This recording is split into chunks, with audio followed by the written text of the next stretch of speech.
So glad you're tuning in today to hear from my client, Yamilée Toussaint Beach. Now, Yamilée, gosh, how do I describe Yamilée? She's got a real fancy bio. Let me just tell you that. We're going to put that in the show notes.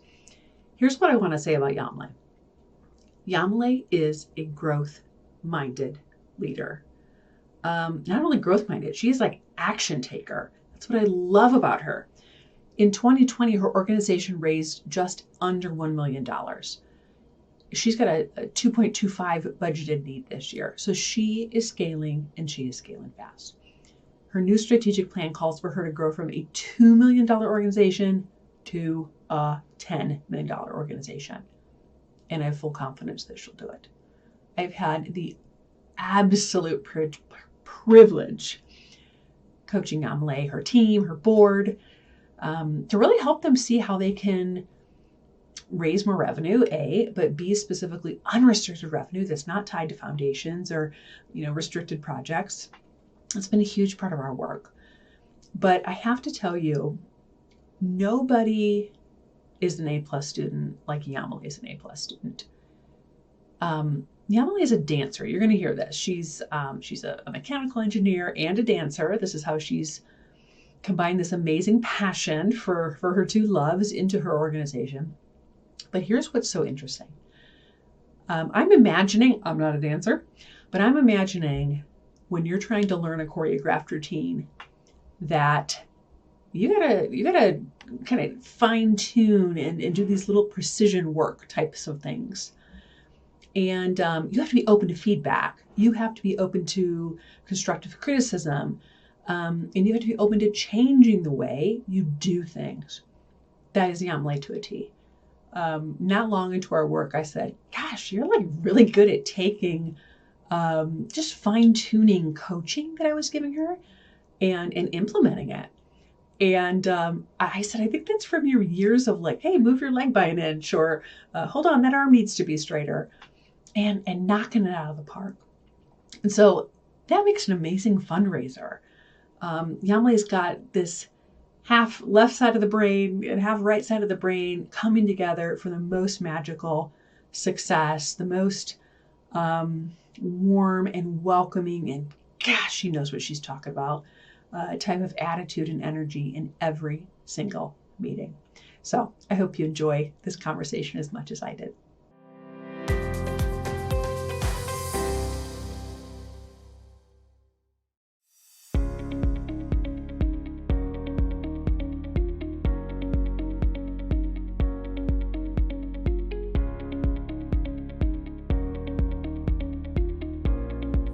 Yamilée, thanks for joining me today on the podcast.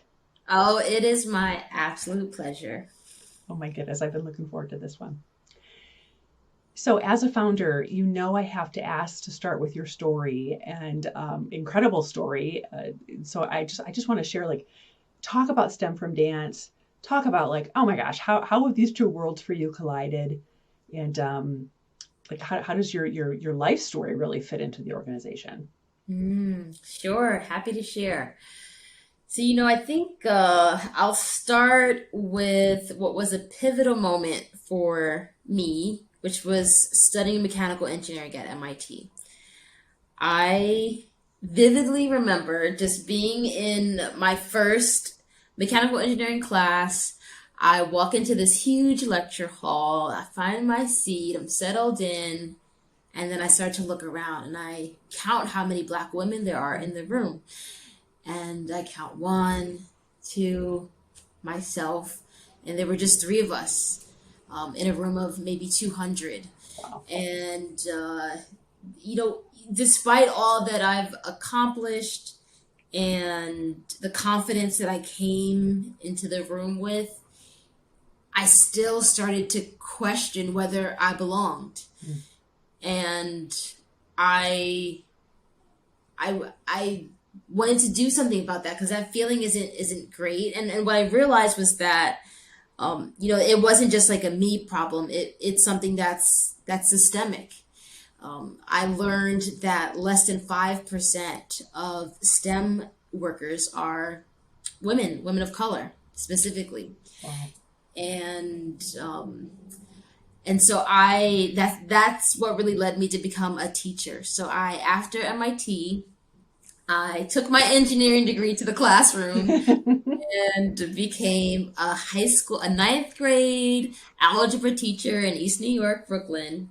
And I learned so much from my students. And what really stuck with me was about the ways that they were talking about math. They were saying things like, math is like not my subject, and just really didn't have positive things to say about math, which I understood when you don't have a really great experience learning math. And that's when I thought maybe there's something I can do. And that thought made me think about dance, really. I've been dancing since I was, 4 or 5 years old. And what I see now that I didn't quite realize at the time was that through dance, I built confidence. I was empowered to really be creative and engage in something that was meaningful to me culturally. I I had a community, and those are the things that I wanted my students to feel about math. Not that it was boring and irrelevant and Right. had nothing to do with the real world, but that they felt connected, and it felt purposeful and relevant. And so that's really where what I started to wonder about. Like, is there a way these two things can intersect? And I just went back to the school that I was teaching at and did a pilot and learned a bunch, although it didn't go that great. And then I tried it again and learned a bunch and tried it again. And, that's what I've been doing for the past 10 years. And, now STEM from Dance is an organization that uses dance to help girls really get excited about STEM. So they're making dance performances that incorporate tech in some kind of way. So imagine costumes that light up, projections on the stage that they're getting to program, dancing with drones that they get to program. So find these interesting ways that they can explore who they are, not only as artists, but also as engineers, technologists, so that they could be our future STEM workforce. So that's a bit about what we do. Oh, it's so awesome. Okay, so I'm going to take the humble edge off of this story that you're telling, which I love hearing your story. I've heard it a couple times now. But I'd also say from a business perspective, um, I just so resonated with your like hunger for growth the first time I talked to you. Mhm. And you guys just passed your 10-year anniversary. I guess it's been a little bit of time now. Um, but like you have scaled this thing steadily. You have grown uh, every year. I know 2020, 2021 have been wild years for you. But tell me a little bit about this last strategic planning process you went through and how it really raised your sights on what the organization could be. Moving from that, oh my gosh, this is like this local idea to holy smokes, we're going to be a $10 million organization and impact girls globally.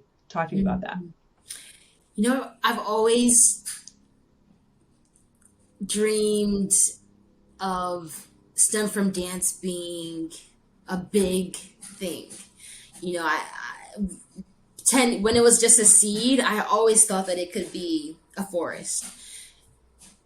Now, I didn't know that it would take this path to get there. And so I think what was especially exciting at the 10-year mark and embarking on a new strategic vision and plan was that there was evidence that the dreams that they were actually more tangible Yeah. now, that they could actually be made more real. Mm-hmm. At this 10-year mark, we were able to raise substantially more than we had in the previous years. We were able to have so much more evidence of the impact that we were making. We were able to partner with a strategic planning consultant who, from her outside point of view, can see that too. It wasn't just me dreaming big because this is, my Right. passion. There's like these external factors that are validating the need for more of it. And essentially what all arrows are pointing to was that what we're doing is working, and we need more of it. We need to serve more girls in order to really move the needle in the world. And so that's what led us to have a really bold vision for the next 10 years, where we are, committing to serving 100. Ooh, sorry, not 100. See, this is me just dreaming big already. 10 million, um, getting 10 million Black and brown girls into the STEM fields, and also raising $10 million. So yes, we're just very ambitious over here, and it almost feels like, sort of, for the first time, like there's also a path to get there. Yes. It's not just numbers and words. Yeah. Well, I will reflect back to you, same as your strategic planning consultant. When it's not every day somebody comes to me and says, no, we're under 2 million, but we need to be at 10. And I dig deep and say, oh, okay, yeah, that totally makes sense. You got this. Like the path is there. But I've never doubted it since day one with you. Sure, have we done the math? Sure, have we done the trajectory? Like, of course, we've done all the work to show how to get there. But the drive you have as a leader, and probably also fueled by the feedback and just kind of the mirroring of people going, oh, this is working, has to be a big part of it. But I've never doubted it. And I have to say, like, selfishly, when somebody comes to me and says, well, we kind of want to grow, and like, I don't know, could we grow 10%? Versus we need to 5x. You know who I want to sit next to, because that's fun, and it's fun for me to sit alongside a leader who's thinking big, because you are the big thinking leaders are the ones who fund their organizations. It's so you've made the process of working with you so fun to watch that. Thank you, thank you. And I'd say that mindset is new for me.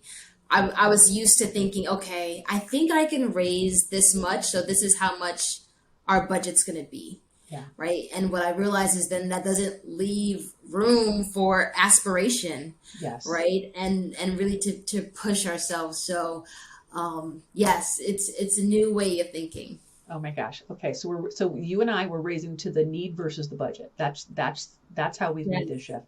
Yes. Now, okay. So when we met, you had just finished strategic planning. It was the 2 to 10. It was 10-year anniversary. How would you describe the challenge, though, that you felt? I mean, why did you reach out? What were you hoping to actually accomplish when you reached out? Mm-hmm. I have sort of built the organization largely from foundation and corporate giving, and that has been the basis of our growth.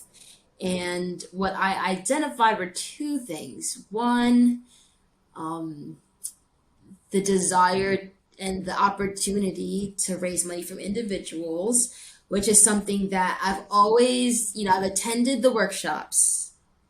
I've read the books and the articles.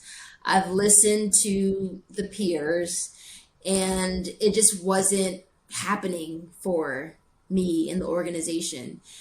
And the second thing is what I was experiencing with the foundations and the companies, especially the foundations, is I was getting to a point where I was kind of getting to that ceiling where I needed to be invited to be able to apply. And I needed a different sort of a different set of foundations to partner with, who are ready to invest in a big way. Yeah. And so knowing that those were our areas of need, those were new things for me, I believe it was important to get help to do it. I feel like, especially being a 10-year ED, I've realized that there are people who do things really well, and why waste days, weeks, months, years of my life and my career trying to figure something out that people already know how to do. So overall, that's my approach in leadership, especially now. And so I reached out to you to partner with someone who can really come alongside me. I didn't want another workshop. I didn't want like a one-time, template to fill out. I needed somebody to come alongside me and show me how to do it, show me how to raise, a six-figure gift from an individual. And I just knew that I couldn't do that alone. Yeah, because you're an expert in something else, and many other things I would also add, but you've never needed to know how to do that until this point.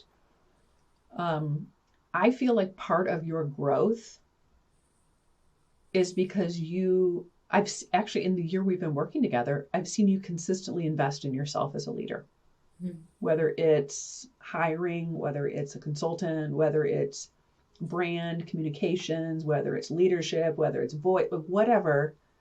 You're investing in yourself, which is helping grow your organization. I'm I'm such a strong believer in investing in ourselves as leaders. Hmm. Yeah, you know that quote that says, "When if you repeat the same thing and expect different results, it's Yeah. insanity." I've been experiencing the same challenges enough to say that, wait a minute, I need help. I could raise my hand and say I need help in these areas. So yes, investing in coaching, consultants, very thoughtfully and with wisdom, Yes. is something I agree. I would attribute to the growth too. Yeah. So as you're growing, part of this is, I think we alluded to it, you going from local to national to international. You're in how many cities? You'll tell me, and then again, how many cities next summer? But how are you processing growing your funding even in those cities? I mean, it's an opportunity, right, to partner with people who might lead you to other cities and broaden that donor base. Hmm. Yes, I think that's an exciting aspect of the growth, and also like a challenging one in that there's more uncharted territory that we're coming Mm-hmm. upon, like learning the funding landscape in other cities and who the players are, and figuring out how to get connected. So definitely challenging, but I think about the opportunity. Right. When I think about what's possible when we can have, our program established in Atlanta and Houston and DC, and knowing that really our vision is that we can accomplish that through partnership.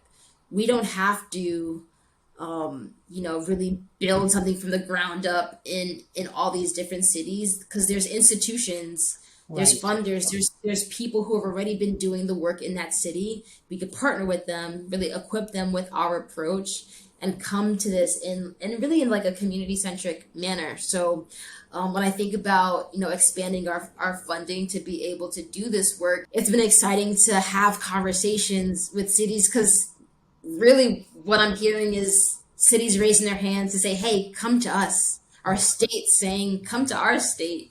And so it's been really exciting to have those conversations, because there's just so much possible there. Yeah. So good. So good. I think another part of your, I guess I'll just say growth, but I really feel like people want to know your story. There's such a uniqueness about what you do. I mean, we probably both could name, 20 different STEM organizations, but I really do feel like in, that you're one of a kind, and people wanting you as a leader to really speak into that and speak as the expert in the room, and the speaking opportunities in the press and the PR, and um, like how has that influenced maybe your fundraising and connections, and in essence you don't hide away from any of those opportunities. You're traveling and going and doing those sort of things, but do you feel like that's also been part of your growth from a national perspective, that you are getting a lot of attention? Hmm. That's a good question. I think that's a part of the work that I didn't anticipate when I first embarked on this journey.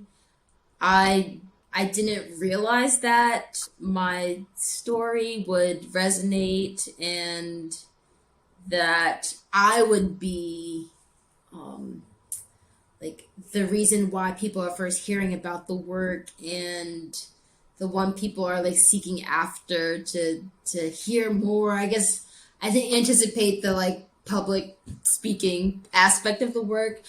Um, And I've uncovered that it is a really powerful tool to showcase the work.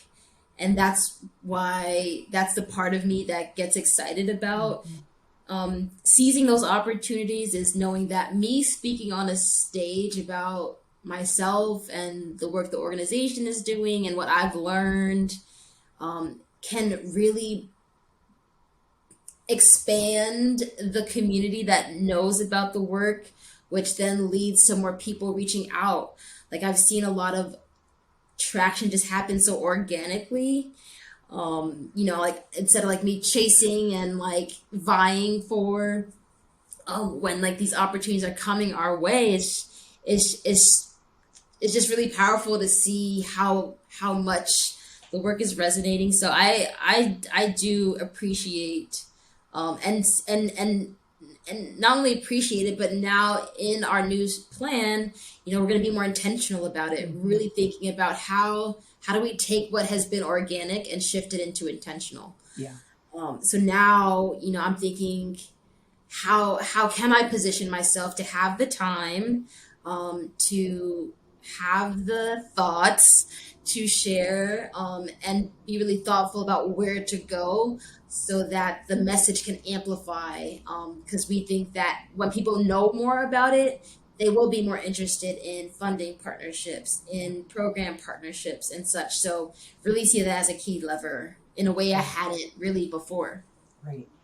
Yeah. Talk to me a little bit more about how you have made some of these shifts into, I mean, what you're describing, which is relational fundraising. Mm. Um, because it's not just you going to conference. It's like, it's us going, wait, I have the list. How do I connect with those people? What kind of message do I send ahead? How am I going to get in front of them either there, or how do I follow up with them? Yeah. Um, I think there are so many opportunities that sometimes the slow down and intentionality feels counterintuitive for Mm-hmm. leaders when we've been told fundraising is like, go, go, go, go, go, go.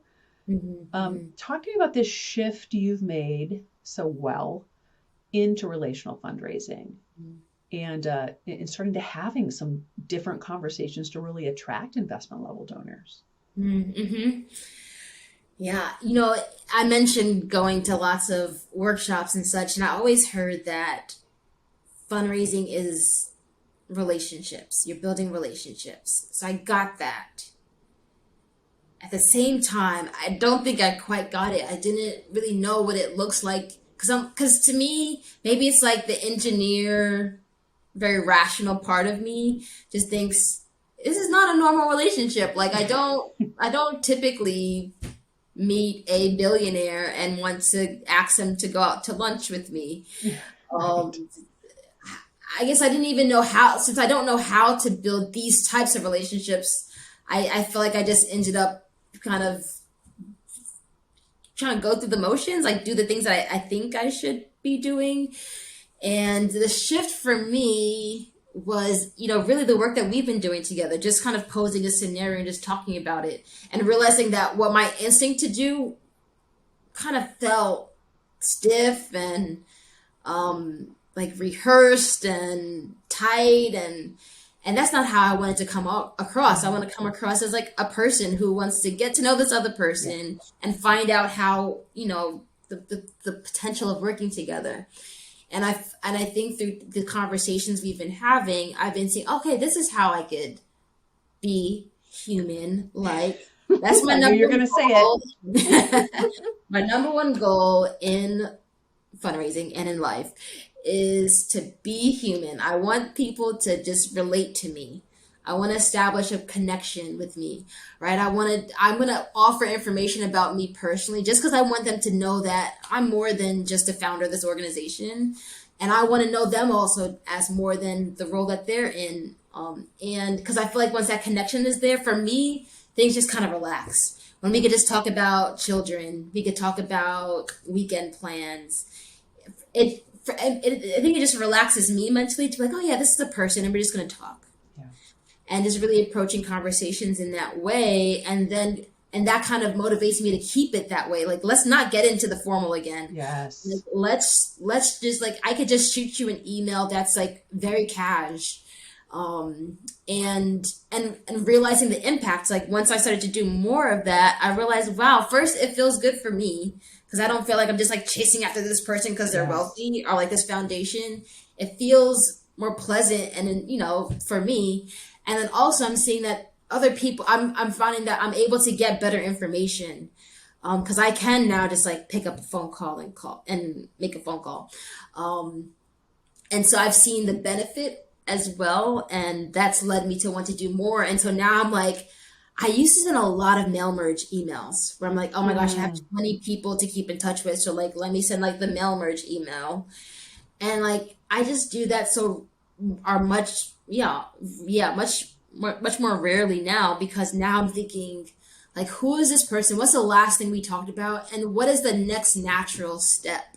And it Yes. takes more work, but I see that it has a better outcome. Like I get more responses to emails, Yes. and again, it just feels better to do the work as well. And you're the queen of the work. Like, I mean, you're going to get it right. I think like I only have to ever tell you something once because it's fixed.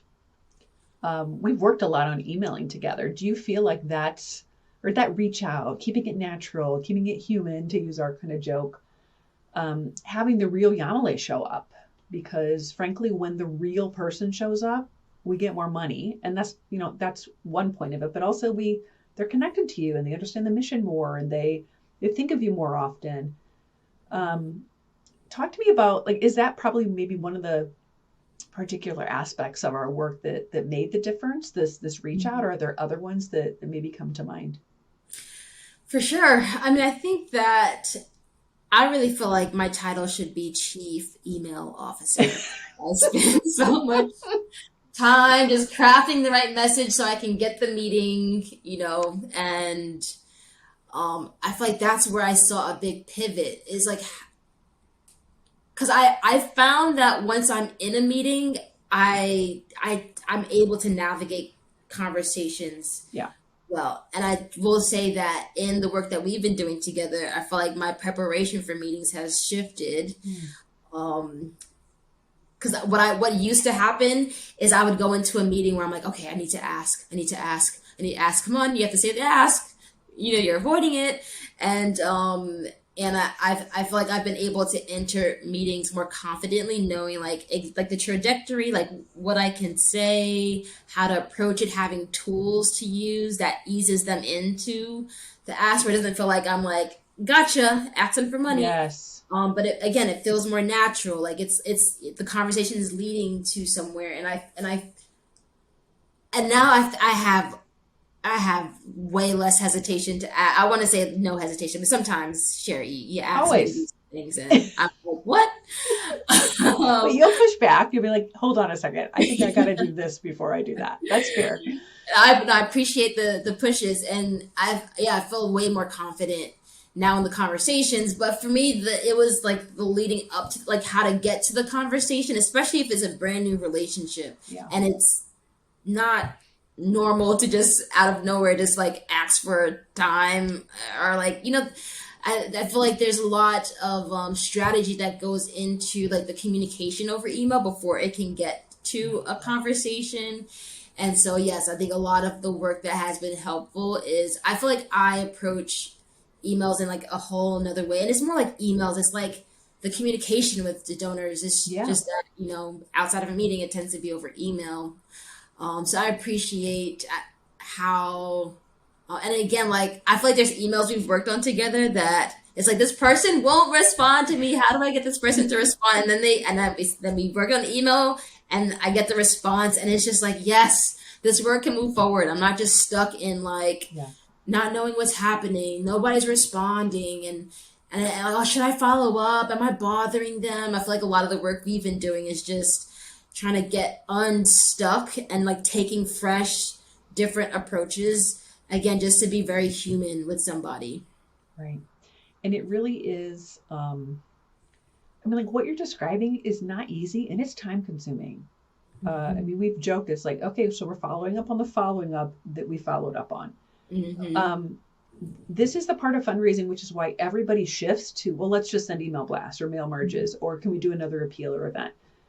um, because you have to be disciplined to do what you just said and to say, well, it'd be much easier for me to write this grant proposal versus, sit and strategize about how we're going to bump this email to get them to respond.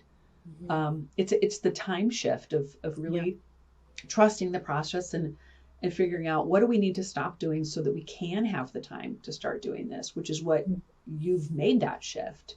And it's starting to pay off, which is amazing.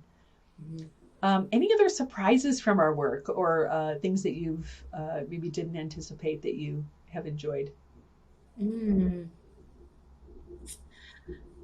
say the strategy aspect of it. I'd say overall, in my position, I enjoy strategy.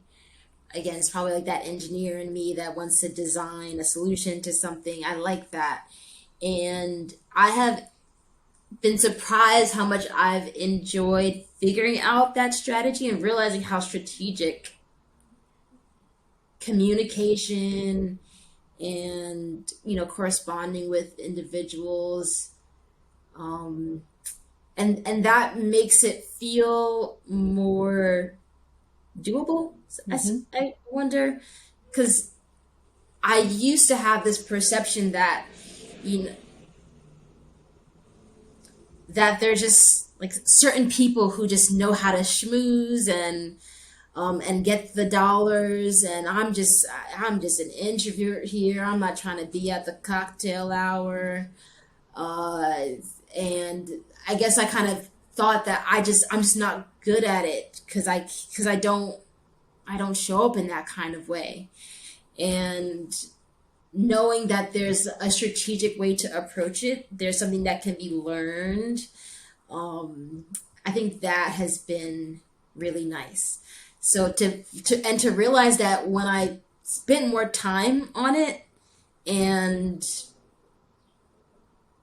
learned more of the strategy behind it and all those conversations we'd be having, like you're telling me that I'm doing this well. It's like, what? I thought this was something I just don't know how to do well. And I just have to do it because I'm the CEO. But it's like, oh wow, like actually I am doing this all right. And it really was just a matter of seeing it in a different way.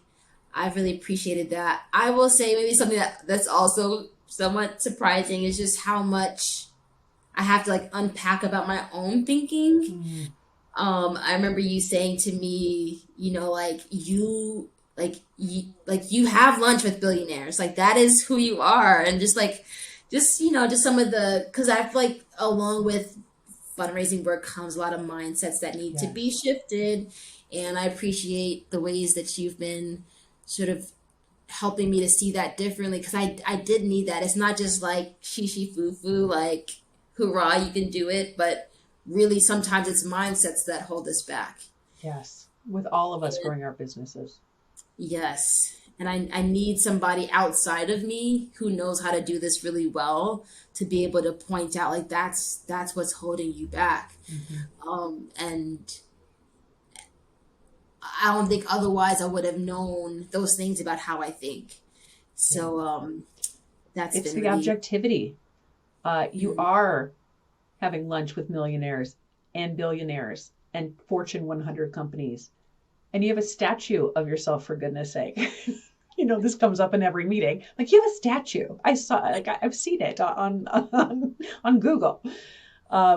You are fancy, and you're doing all the things. But it really, one of my core, or a way I can tell someone is a perfect client for me is that they do want to invest in yourselves, that we talked about.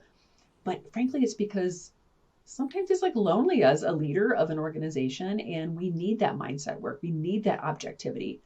It's the number one thing I value about my coaches that I invest in, is for someone to say, like, hold on a second. No, is that what you're telling yourself ultimately true? Or actually that's the old you. Now you're this, so make it happen. And just somebody to be really direct and provide that objectivity, because we just get in our own heads and can't kind of see what we've become. And for somebody to say, no, actually, you actually are that. So let's just let's just act like that now, has been Mm-hmm. valuable for me. And I think sometimes I see that in my clients like yourself to say, no, you are this. And so I love, thank you for sharing that. I love that. Mm-hmm. Yamilée, how can people find you if they hear this and want to talk to you, be inspired by you, give to the mission, which is amazing? Tell me the best way for them to find you. Sure. Our website is stemfromdance.org, and you could follow the organization, follow me on all the platforms. Not maybe not all, most of the platforms. So Instagram, LinkedIn, Twitter, Facebook. So the organization is at Stem from Dance, and I am at Yamilée Beach. Amazing. Thanks for taking the time today. And thanks for inspiring not only so many girls, but also me. It's been so much fun to work with you and your team. I've loved every minute. Thank you, Sherry. I am so grateful for you and all the support and help you provided me. I'm changed because of it. So thank you. Thank you so much. Have a good rest of your day. You too. Bye.